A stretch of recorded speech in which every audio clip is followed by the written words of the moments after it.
want everyone to know that he gave me life, so everything I have is his. Now it's Jesus. What's up, everybody? Welcome back to my channel. I am Robyn, and today we are talking faith. Did you know that faith is not the only thing that we need when it comes to seeing those things that we're believing God for to actually happen in our lives? Yep, I said it. Faith is not the only thing that we need when it comes to seeing God's promises happen in our lives. Now, don't get me wrong, faith is super important. It's actually the number one thing that we need when it comes to seeing God's blessings in our lives. After all, the Bible does say that faith is the substance of things hoped for, the evidence of things not seen. So basically, faith is the currency of the kingdom. However, it's not faith on its own that invites the hand of God in our lives. James chapter 2, verses 14 through 17 says, "What good is it, my brothers, if someone says he has faith but does not have works? Can that faith save him? If a brother or sister is poorly clothed and lacking in daily food, and one of you says to them, 'Go in peace, be warmed and filled,' without giving them the things needed for the body, what good is that? So also, faith by itself, if it does not have works, is dead." So you see, it's faith and works coupled together that we need if we truly want to see God's promises come to pass in our lives.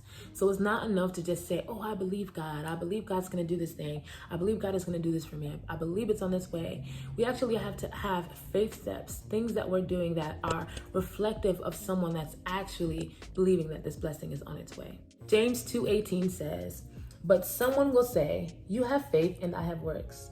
Well, show me your faith apart from your works, and I will show you my faith by my works." So I want to bring an example in, something that we can relate to nowadays, relatable to us. So let's say that you are believing God for a new car, your dream car. Yep, that's the one that comes to mind when you think of your dream car that is super expensive and you want to get it right now, but you know it's not the right choice. That one. We see God can give us the funds. He can give you the funds, the money to be able to afford that expensive car. He can even, by some miraculous work, cause the price to be so low and get you a deal that's just mind-blowing. But if you never start saving that money, it doesn't matter how low that price is, you will never be able to afford it. So that right there is a great example of what it's like to partner your faith with works. So today I want to share with you 3 ways that you can match your faith with works. Number 1, be preparing. Ask yourself, what are those things that I need in order to be ready to receive that blessing? What are those things that you need to make yourself ready? I like to create these little roadmaps, like this is where I am and this is where I'm trying to go. What are the steps that are along the way to get me where I'm trying to go?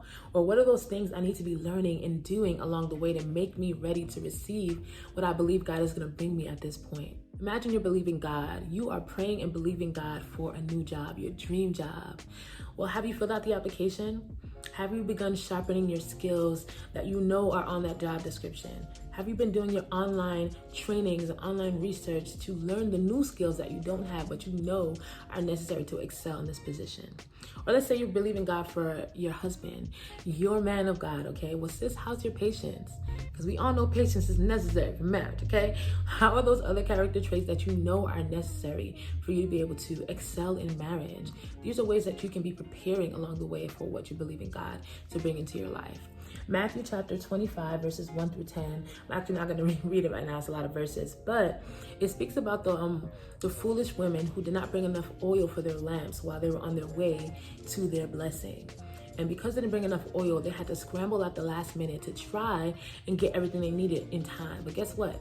They did not have enough time to get all the things together, so they missed their blessing. They missed their opportunity. And that's what we don't want. We do not know when God is going to come through on this thing, so we need to make sure that we are ready by the time that God is ready. Number 2, feed your faith. Remember, it's faith and works coupled together that invites the hand of God into our lives. So we want to make sure that we keep feeding our faith. Romans 10:17 says, "So then, faith comes by hearing, and hearing by the word of God." So we see that it's the word of God that feeds and fuels our faith. So we want to make sure that we're reading the word of God. We're listening to the word of God. We're listening to sermons. We're listening to things that are going to encourage us to believe God for the thing he has promised us. Which brings me to 2 things I want to bring up really quickly. One is to make sure that you are clear on what you're believing God for. Write it down. As soon as he promises it to you, as soon as you hear it, you write it down so that you can refer to it whenever your faith may be wavering. But also, you want to make sure you have it for reference so that you know what God said and what God did not say. So we're not believing him for things he just did not say. Because no matter how much faith, time, or works you put on that, it's just not going to happen, okay? So let's make sure we are clear on what we are believing God for and that we are feeding our faith. Number 3 is to steward well.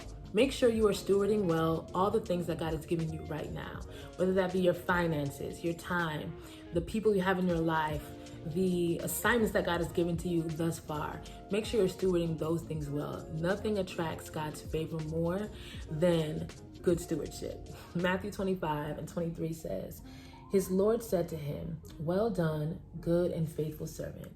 You have been faithful over a few things. I will make you ruler over many things. Enter into the joy of the Lord. So you see, God rewards stewardship. Let's say that you're believing God for a bigger house. Well, how well are you managing the cleanliness of your current space? Are your bills being paid on time? Are you how's the upkeep of the space? These are the things that we want to consider and keep in mind when we're considering stewarding the things that God has given us right now. So there you have it. 3 ways that you can match your faith with works. Be preparing, feed your faith, and steward well. I would love to hear in the comment section down below which one of these you're going to be working on. Were these tips helpful? Let me know down below. Don't forget to subscribe to the channel, hit that thumbs up button so other people can see this video, and check out these videos over here. Until next time, see you in my next video. Bye. Jesus over me, Jesus over me.